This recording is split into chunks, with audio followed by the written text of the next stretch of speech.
कैसे हैं आप लोग? उम्मीद करता हूँ बहुत अच्छे होंगे। पढ़ाई बहुत ज़बरदस्त चल रही होगी। Welcome to learner IAS together success.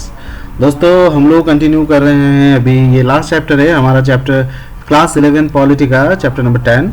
ठीक है, पहले एक छोटा सा कोट है, don't stop when you are tired, stop when you are done.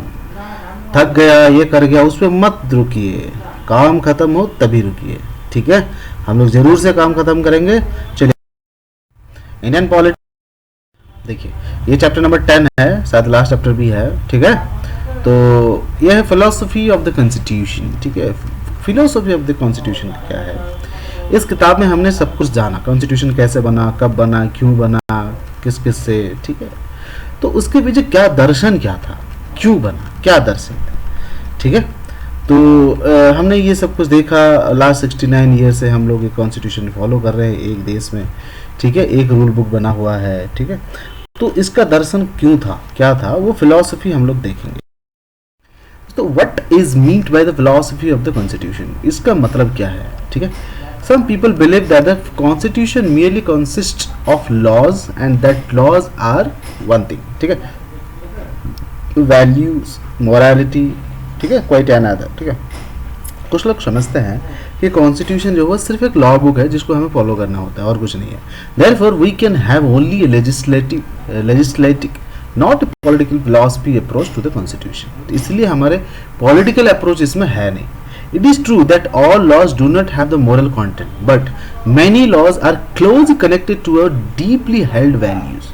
ठीक है, ये सच है कि हमारे जो लॉ बुक में है वो बहुत ज़्यादा लॉ है, बट उनके साथ कुछ ऐसी चीज़ें भी हैं जो हमारे साथ डीपली रिलेट करता है हमारे वैल्यूज के साथ। ठीक है, जैसे कि a law might prohibit discrimination of the persons on ground of language और रिलीजन।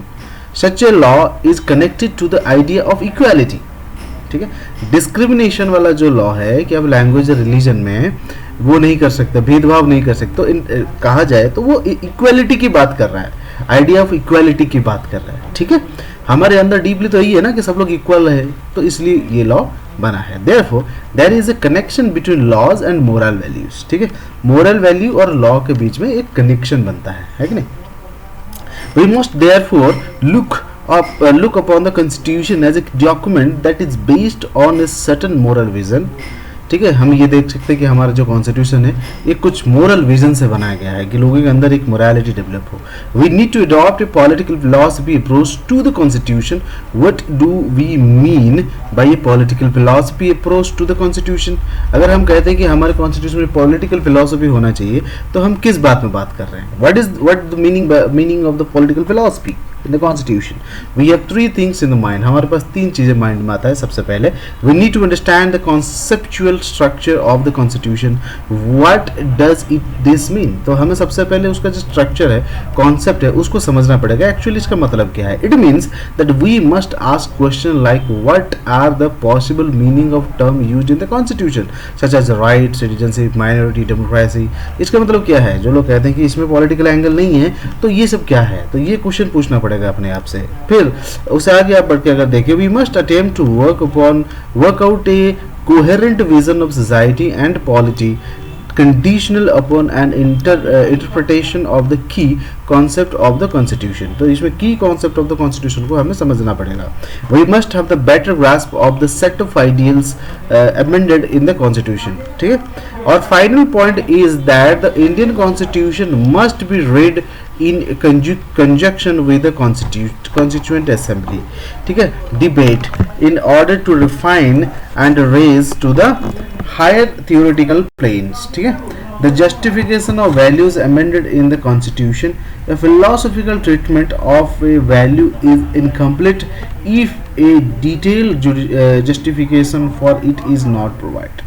ठीक है, तो हमारे कॉन्स्टिट्यूशनल जो बना था, इसमें एक पॉइंट ये कहा जाता है कि इसको अगर जस्टिफिकेशन में लेना है तो हमें कॉन्स्टिट्यूशन के साथ असेंबली को भी साथ साथ में देखना पड़ेगा, पढ़ना पड़ेगा, समझने के लिए क्या क्या हुआ है। ठीक है, क्यों हुआ ऐसा, किस लिए हुआ, असेंबली में ऐसा डिसीजन क्यों लिया गया, एक्सेट्रा। ठीक है, A political philosophy approach to the constitution is needed not only to find out the moral content expressed in it and to evaluate its claim, but possibly to use it to arbitrate between varying interpretation of the many core values in our polity. इसको political approach में इसलिए देखना ज़रूरी है, political philosophical देखने के लिए इसलिए ज़रूरी है क्योंकि इसको हम लोग इंटरप्रेट करके जो की वर्ड्स है ना, उसके एक शब्द में, कॉन्स्टिट्यूशन के एक शब्द में कई सारे मतलब छुपे होते हैं, उनको देखना पड़ेगा, है कि नहीं? तो ये बहुत ज़्यादा इम्पॉर्टेंट है. It is obvious that many of its ideals are challenged, discussed, debated and contested in the different political arenas, in the legislature, in party forums, in the press, in school and universities. These ideas are variously interpreted and sometimes willfully manipulated in suit partisan short-term interest. ठीक है, we must therefore examine whether or not a serious adjunction exists between the constitutional ideals and its expression in other arenas. Sometimes the same ideal is interpreted differently by different institutions. We need to compare these different interpretations. तो होता है कि हमारे एक शब्द में, constitution एक word में, उसके कई सारे इंटरप्रिटेशंस होते हैं. ठीक है, अलग अलग लेवल पे अलग अलग इंटरप्रिटेशंस हो जाते हैं. ठीक है, constitution as means of democratic transformation. ठीक है, क्या है कॉन्स्टिट्यूशन? एक डेमोक्रेटिक ट्रांसफॉर्मेशन में कैसे पार्टिसिपेट करता है, देखते हैं. In the first chapter we have studied the meaning of the term constitution and the need to have the constitution. It is widely agreed that one reason for having constitution is the need of the restriction of the exercise of power. ठीक है, तो हमने सबसे पहले ये देखा constitution की ज़रूरत ये थी कि लोगों के जो हमारे रिप्रेजेंटेटिव्स हैं, बड़े बड़े अधिकारी हैं, उनकी पावर में अंकुश लगाना ज़रूरी था. ठीक है, तो इसलिए कॉन्स्टिट्यूशन का आना बहुत ज़्यादा जरूरी था. कॉन्स्टिट्यूशन आया. Modern state are excessively powerful. अब जो अभी जो मॉडर्न स्टेट है बहुत ज़्यादा पावरफुल है. They are believe to have a monopoly over force and coercion. ठीक है, what if institution of such states fall into wrong hand who abuse this power. अगर अंकुश ना लगाया जाए स्टेट के पावर में, क्या हो अगर गलत हाथ में पावर आ जाए. ठीक है, तो कुछ भी कर सकता है, लोग परेशान भी हो सकते हैं. तो इसीलिए उनके पावर पर एक अंकुश लगाना जरूरी था, जो कॉन्स्टिट्यूशन लगाता है. ठीक है, हर एक को एक लिमिटेड पावर है, वो चाहे राष्ट्रपति हो, चाहे प्रधानमंत्री हो, कोई भी हो. ठीक है, कॉन्स्टिट्यूशन एक लिमिटेड पावर देता है. ठीक है, with restrictions. Even if these institutions were created for our safety and well-being, they can easily turn against us. ठीक है, हमारे अगेंस्ट कभी हो सकते हैं, आप देख लीजिए. ठीक है, experience of the state power the world over shows that. तो ये अल्टीमेटली यही बात कही गई इसमें कि उनके पावर पे अंकुश लगाने के लिए कॉन्स्टिट्यूशन को बनाया गया है. ठीक है, कभी भी ज़्यादा पावर हो तो शोषण भी हो जाता है. ठीक है, constitution also provide peaceful democratic means and bring social transformation. Moreover for हिथाइटो colonised people constitution announces the important. ठीक है, फर्स्ट तो ये पीस लाने में हेल्पफुल होता है constitution. Nehru understood both in the point well.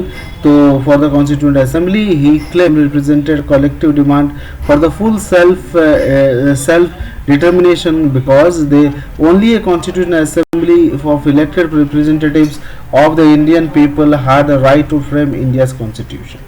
ठीक है, दूसरा फिलोसफी कहता है why do we need go back to the constitution constituent assembly. हमें कॉन्स्टिट्यूएंट असेंबली को देखना या पढ़ना जरूरी क्यों है कि ये इंपॉर्टेंट है. Why we look backward and bind ourselves to the past. That may be the job of legal historians to go into the past and search for the basic legal and political ideas, but why should student of politics be interested in the studying the intention of the concern of those who framed the constitution? Why not take account of the changed circumstances and define a new the normative function of the constitution? हमें past में देखना क्यों जरूरी था. चलिए historians, जो political historians है वो लोग देख के समझ में आता है, पर जो स्टूडेंट्स हैं, बाकी लोग हैं, वो क्यों देखें.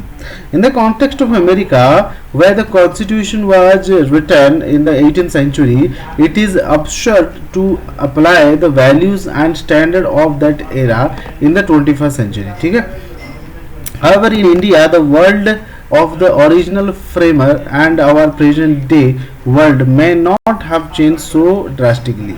In terms of our values, ideals, and conception, we have not separated ourselves from the world of the Constituent Assembly. A history of our constitution is still very much a history of the present. ठीक है, तो कहा जाता है कि जैसे America का है 18th सेंचुरी में बनाया गया था, बट उनकी उस समय की लाइफ और वर्तमान लाइफ में बहुत डिफरेंस है. तो ये हिस्ट्री से पता चलता है. हिस्ट्री से पता चलता है एक्चुअली बेसिकली बात ये है, हिस्ट्री अगर हम लोग इसे तो उस समय कैसा सिचुएशन था, क्या था, अभी के समय से उस समय का समय कैसे रिलेट करता था, इन सबको जानने के लिए हिस्ट्री देखना थोड़ा सा ज़रूरी है. What is the political philosophy of our constitution? हमारे political philosophy क्या है? It is hard to describe the philosophy in one word. It resists any single label because it is liberal, democratic, egalitarian, secular, and federal, open to community value, sensitive to the need of the religious and the legislative, linguistic minorities as well as historically disadvantaged people. ठीक है, and committed to build the common national identity. ये है इसकी policy या philosophy. Individual freedom बहुत ज़्यादा ज़रूरी है. फर्स्ट पॉइंट ऑफ कॉन्स्टिट्यूशन में क्या है? Commitment to the individual freedom. Commitment did not emerge miraculously. ये कमिटमेंट क्या है? हमारे देश में कोई भी बंदा कैसे भी कहीं भी जा सकता है, अपना कुछ भी वो कर सकता है. ठीक है, तो राजा राममोहन रॉय इसको बहुत ज़्यादा Raja Ram protested against the curtailment of the freedom of the press by the British colony. ठीक है, तो उस समय बहुत ज़्यादा प्रॉब्लम था. लोगों को घूमने नहीं दिया जाता था, लोगों को कुछ लिखने नहीं दिया जाता था, एसोसिएट होने नहीं दिया जाता था ब्रिटिश एरा में. तो इंडिविजुअल की फ्रीडम बहुत ज़्यादा इंपॉर्टेंस हो गई थी कि एक बंदा चाहे अपने से मर्जी से कुछ भी कर सकता है, but which is not against the state. ठीक है, सोशल जस्टिस के अंदर इक्वालिटी, वो कम्युनिटी, वरना लिबरल, ये सब चीज़ें आता है. ठीक है, तो हर कोई इक्वल है. ठीक है, उसको सोशलिटी कहेंगे. बात आती है respect for the diversity and the minority rights.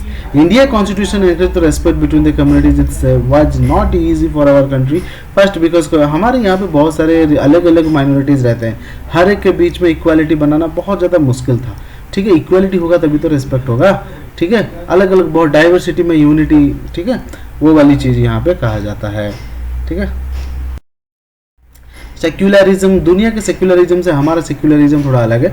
हमारा सेक्युलरिज्म का मतलब ये है, हमारे स्टेट जो है, हमारा इंडिया कि भारत किसी भी एक पर्टिकुलर धर्म विशेष का नहीं है.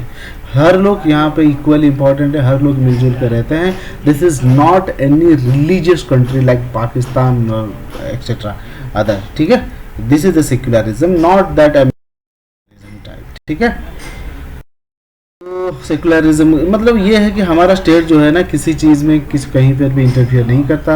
आप चाहे कोई भी धर्म प्रैक्टिस करें, कोई भी लैंग्वेज बोले, ये सेकुलरिज्म की कॉन्सेप्ट है. यूनिवर्सल फ्रेंचाइजी क्या होता है? एक पर्टिकुलर एज बनाया गया है, 18 साल के बाद हर कोई वोट दे सकता है, राइट है उसको वोट देने का. यूनिवर्सल एडेड फ्रेंचाइजी कहा जाता है.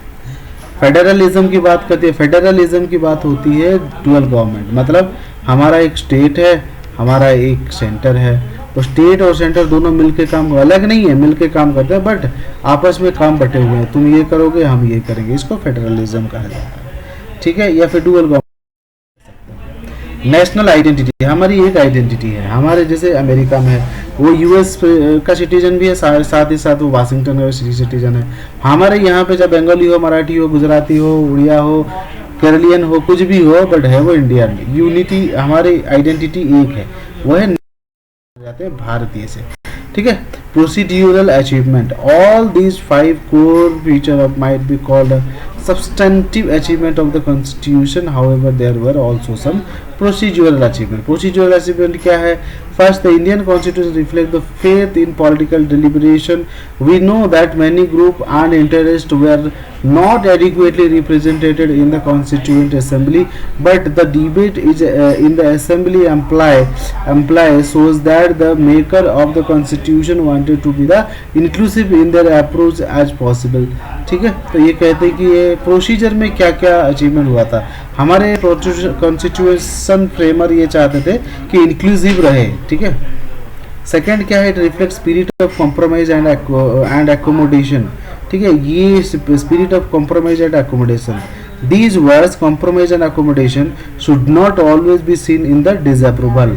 Not all compromise are bad. Her compromise नहीं होता, हर adoption बुरा नहीं होता. If something is value is trade of mere self interest, then we naturally have compromised in the bad sense.